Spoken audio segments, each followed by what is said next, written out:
Disclaimer. मेरी 5 बरस की छोटी लड़की मिनी क्षण भर भी बात किए बिना नहीं रह सकती। जन्म लेने के बाद भाषा सीखने में उसने सिर्फ 1 साल ही लगाया होगा। उसके बाद जब वह जगी रहती अपना 1 मिनट का समय भी मौन में वेस्ट नहीं करती। उसकी माँ का अक्सर डांट कर उसका मुंह बंद कर देती, किंतु मैं ऐसा नहीं कर पाता। मिनी का चुप रहना मुझे इतना अस्वाभाविक लगता है कि ज़्यादा देर तक सहन नहीं कर पाता, और यही कारण है कि मेरे साथ वह कुछ ज़्यादा उत्साह से बात किया करती हैं।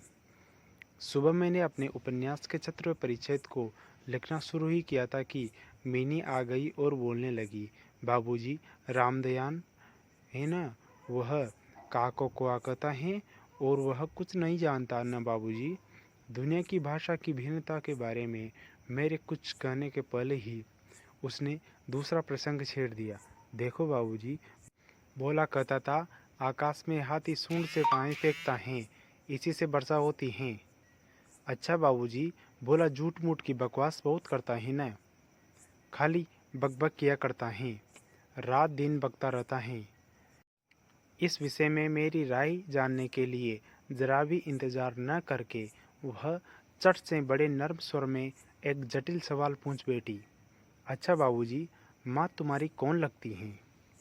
मैंने मन ही मन कहा साली, और मुंह से बोला मीनी तू जाकर भोला के साथ खेल, मुझे अभी कुछ काम है।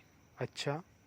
तब उसने मेरी टेबल के बगल में पैरों के पास बैठकर अपने दोनों घुटनों को हाथों को हिला हिला कर जल्दी जल्दी मुंह चलाकर अटन बटन दही चटकन खेलना शुरू कर दिया।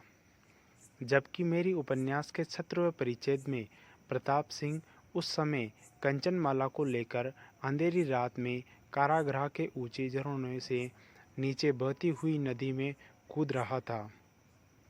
मेरा घर सड़क के किनारे पर है।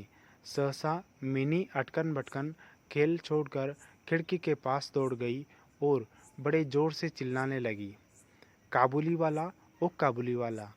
मैले कुचले ढीले कपड़े पहले, सिर पर साफा बांधे, कंधे पर मेवों की झोली लटकाए, हाथ में 2-4 अंगूर की पिटारियाँ लिए एक लंबा सा काबुली धीमी चाल में सड़क में जा रहा था। उसने देखकर बेटी के मन में कैसा भावोदय हुआ यह बताना कठिन है।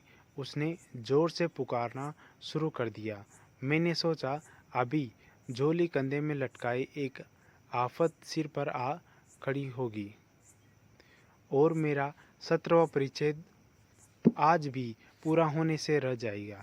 लेकिन मिनी के चिल्लाने पर ज्यों ही काबुली ने हंसते हुए उसकी तरफ मुंह फेरा और वह मकान की तरफ आने लगा, त्यों ही मिनी जानबूझकर भीतर भाग आई। फिर उसका पता ही नहीं लगा कि कहाँ गायब हो गई। उसके मन में एक अंधविश्वास सा बैठ गया था कि उस झोली के अंदर तलाश करने पर उसकी जैसी और भी 2-4 जीती जागती लड़कियां निकल आएगी। इधर काबुली ने आकर मुस्कुराते हुए मुझे सलाम किया और खड़ा हो गया। मैंने सोचा यद्यपि प्रताप सिंह और कंचनमाला की हालत अत्यंत संकटपूर्ण है, फिर भी घर में बुलाकर इससे कुछ न खरीदना अच्छा न होगा। कुछ सामान खरीदा गया। उसके बाद मैं उससे इधर उधर की बातें करने लगा। अब्दुर्रहमान, रूस, अंग्रेज, सीमांत रक्षा इत्यादि विषयों में गपशप होने लगी। अंत में उठकर जाते वक्त उसने अपनी खिचड़ी भाषा में मुझे पूछा, बाबू साहब आपकी बिटिया कहाँ गई? मैंने के मन से बेकार का डर दूर करने के इरादे से मैंने उसे भीतर से बुला लिया। वह मुझसे बिल्कुल सटक काबुली के मुंह और झोली की तरफ संदिग्ध दृष्टि से देखती हुई खड़ी रही। काबुली ने झोली में से किशमिश और खुबानी निकालकर मिनी को देना चाहा, परंतु उसने कुछ भी नहीं लिया, बल्कि वह दूर संदेश के साथ मेरे घुटनों से चिपक गई। पहला परिचय कुछ इस तरह हुआ था। कुछ दिन बाद एक दिन सवेरे किसी ज़रूरी काम से मैं बाहर जा रहा था। अचानक देखता हूँ कि मेरी बिटियाँ दरवाजे के पास बेंच पर बैठी हुई काबुली से खूब बातें कर रही हैं। काबुली उसके पैरों के पास बैठा बैठा मुस्कुराता हुआ ध्यान से सब सुन रहा है और बीच बीच में प्रसंगानुसार अपना मतामत भी खिचड़ी भाषा में वह व्यक्त कर जा रहा था। मिनी को अपने 5 साल के जीवन में बाबूजी के अलावा ऐसा धीरज वाला श्रोता शायद ही कहीं मिला हो। देखा तो उसका छोटा सा आंचल बादाम किशमिश से भरा हुआ है। मैंने काबुली से कहा, इसे यह सब क्यों दिए? अब मत देना। यह कहकर जेब से एक अटन्नी निकालकर उसे दे दी। उसने बिना किसी संकोच के अटन्नी लेकर अपनी झोली में डाल ली। घर लौटकर मैंने देखा कि मेरी उस अटन्नी ने बड़ा भारी उपद्रव खड़ा कर दिया है। मीनी की माँ एक सफ़ेद चमकीला गोलाकार पदार्थ हाथ में लिए मिनी से पूछ रही हैं, तूने यह अटन्नी पाई कहाँ से? बता। मिनी ने रोने की तैयारी करते हुए कहा, मैंने मांगी नहीं थी, उसने अपने आप दी है। मैंने आकर मिनी की उस आसन्न विपत्ति की रक्षा की और उसे बाहर ले आया। पता चला कि उस काबुली के साथ मिनी की वह दूसरी ही मुलाकात हो, ऐसी बात नहीं। इस बीच वह रोज़ आ रहा है और पिस्ता बादाम की रिश्वत दे देकर मिनी के छोटे से हृदय पर उसने काफ़ी अधिकार जमा लिया है। देखा कि इस दोनों मित्रों में कुछ बंधी हुई बातें और हंसी मौजूद हैं। जैसे रहमत को देखते ही मेरी बेटी हंसती हुई पूछती, काबुली वाला, ओ काबुली वाला, तुम्हारी झोली में क्या है? रहमत एक अनावश्यक चंद्रबिंदु जोड़कर हंसता हुआ उत्तर देता, हाथी उसके परिहास का मर्म अत्यंत सूक्ष्म हो ऐसा तो नहीं कहा जा सकता। फिर भी इससे इन दोनों को जरा विशेष कौतुक होता लगता और शरद ऋतु के प्रभाव में अत्यंत सयाने और एक बच्चे की सरल हंसी देखकर मुझे भी काफ़ी अच्छा लगता। उसने और भी एक आध बातें सामान्य तौर पर होती हैं। रहमत मिनी से कहता, तुम ससुराल कभी नहीं जाना? अच्छा, हमारा यहाँ लड़कियाँ जन्म से ही ससुराल शब्द से परिचित होती हैं, किंतु हम लोग ज़रा भी कुछ नए ज़माने के होने के कारण छोटी सी बच्ची को ससुराल के बंधन में विशेष ज्ञानी नहीं बना सकते थे। इसलिए रहमत का अनुरोध वह साफ साफ नहीं समझ पाती थी। फिर भी किसी बात का जवाब दिए बिना चुप रहना उसके स्वभाव के बिल्कुल विरुद्ध था। उल्टे वह रहमत से ही पूछती, तुम ससुराल कब जाओगे? रहमत काल्पनिक ससुर के लिए अपना जबरदस्त मोटा घूंसा तानकर कहता, हम ससुर को मारेगा। यह सुनकर मीनी किसी ससुर नामक अपरिचित जीव की दुर्व्यवस्था की कल्पना करके खूब हंसती। देखते देखते शुभ्र शरद ऋतु आ पहुंची। प्राचीन काल में इस समय राजा महाराजा दिग्विजय के लिए निकलते थे। मैं कलकत्ता छोड़कर कभी नहीं गया, शायद इसलिए मेरा मन पृथ्वी भर में घुमा करता है। यानी मैं अपने घर के कोने में चिरप्रवासी हूँ।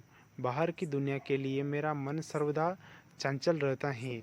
किसी विदेश का नाम सुनते ही मेरा चित्त वहीं के लिए दौड़ने लगता है। इसी तरह विदेश आदमी को देखते ही तुरंत मेरा मन नदी, पर्वत, वन के बीच में एक कुटीर का दृश्य देखने लगता है और एक उल्लासपूर्ण स्वाधीन जीवन यात्रा की बात काल्पनिक में जगा उठती है। दूसरी तरफ मैं ऐसा स्टार प्रकृति हूँ कि अपना कोना छोड़कर घर से बाहर निकलने के नाम से मेरा शरीर कांपने लगता है। वह यही वजह है कि सवेरे के वक्त मैं अपने छोटे से कमरे में टेबल के सामने बैठकर उस काबुली से बात करते मैं बहुत कुछ भ्रमण का आनंद ले लिया करता हूँ। मेरे सामने काबुली का पूरा चित्र खिंच जाता है। दोनों तरफ उबड़ खाबड़ जले हुए लाल रंग के ऊंचे दुर्गम पहाड़ और रेगिस्तान से सकरा रास्ता, उस पर लदे हुए ऊँटों की कतार जा रही है। सापा बांधे हुए सोगादार और मुसाफिर हैं। कोई ऊँट पर सवार हैं तो कोई पैदल ही जा रहा है। किसी के हाथ में बर्छा है तो कोई बाबा आदम के ज़माने की पुरानी बंदूक लिए हुए। मैं गर्जन के स्वर में बाबुली लोग को अपनी खिचड़ी भाषा में ही अपने देश की बातें कर रहे हैं। मीनी की माँ का स्वभाव बड़ा शंकानु है। रास्ते में कोई शोरगुल हुआ नहीं कि उसने मान लिया कि दुनिया भर के सारे मतवाले शराबी हमारे ही मकान की तरफ दौड़े आ रहे हैं। उसकी समझ से यह दुनिया इस छोर से लेकर उस छोर तक चोर डकैत मतवाले शराबी सांप भांग मलेरिया सुआ तेलचिट्टे और गोरे से भरी पड़ी हैं। इतने दिन हुए, बहुत ज़्यादा दिन नहीं हुए इस दुनिया में रहते हुए, फिर भी उसने मन का यह संशय दूर नहीं हुआ। खासकर रहमत काबुली की तरह वह पूरी तरह निश्चित नहीं थी। उस पर विशेष दृष्टि रखने के लिए मुझे वह बार बार कहती रहती। जब मैं उसका संदेश हंसी में उड़ा देना चाहता तो वह मुझसे एक साथ कई सवाल कर बैठती। क्या कभी किसी का लड़का चुराया नहीं गया? क्या काबुल में गुलाब नहीं बेचे जाते? एक लंबे मोटे तगड़े काबुल के लिए एक छोटे से बच्चे को चुरा ले जाना क्या बिल्कुल असंभव बात है? इत्यादि। मैंने मानना पड़ता है कि यह बात बिल्कुल असंभव हो ऐसा तो नहीं, परंतु विश्वास योग्य नहीं। विश्वास करने की शक्ति सब में समान नहीं होती, इसलिए मेरी पत्नी के मन में डर रह ही गया। लेकिन सिर्फ इसलिए बिना किसी दोष के रहमत को अपने मकान में आने से मना नहीं कर सकता। हर वर्ष माह के महीने में रहमत अपने देश चला जाता। इस समय वह अपने ग्राहकों से रुपये वसूली करने में काम में बड़ा उद्घन रहता है। उसे घर घर घूमना पड़ता है, मगर फिर भी वह मीनी से एक बार मिल ही जाता है। देखने में तो ठीक ऐसा ही लगता है, दोनों में कोई षड्यंत्र चल रहा हो। जिस दिन वह सवेरे नहीं आता उस दिन शाम को हाजिर हो जाता। अंधेरे में घर के कोने में उस ढीले ढाले जामा पाजामा पहने झोला झोली वाले लंबे तगड़े आदमियों को देखकर सचमुच ही मन में सहसा एक आशंका सी पैदा हो सकती है। परंतु जब वह देखता है कि मिनी काबुली वाले और काबुली वाले पुकारती हंसती हंसती दौड़ी आती हैं, तो दो अलग अलग उम्र के असम मित्रों में वह पुराना सरल परिहास लगने लगता है। तब मेरा संपूर्ण हृदय प्रसन्न हो उठता है।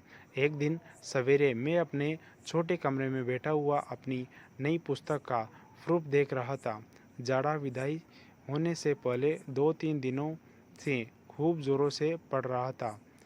जहाँ देखो वहाँ जाड़े की ही चर्चा है। ऐसे झाड़े पाले में खिड़की में से सवेरे की धूल टेबल के नीचे पैरों पर आ पड़ी तो उसकी गर्मी मुझे आनंद विभोर कर गई। करीब 8 बजे होके सिर में गुलबंद लपेटे प्रातः भ्रमण करने अपना भ्रमण समाप्त करने लोग अपने अपने घरों को तरह लौट रहे थे। ठीक इसी समय सड़क पर एक जोरदार शोर सुनाई दिया। देखता हूँ अपने उसे रहमत को 2 सिपाही बांधे लिए चल जा रहे थे।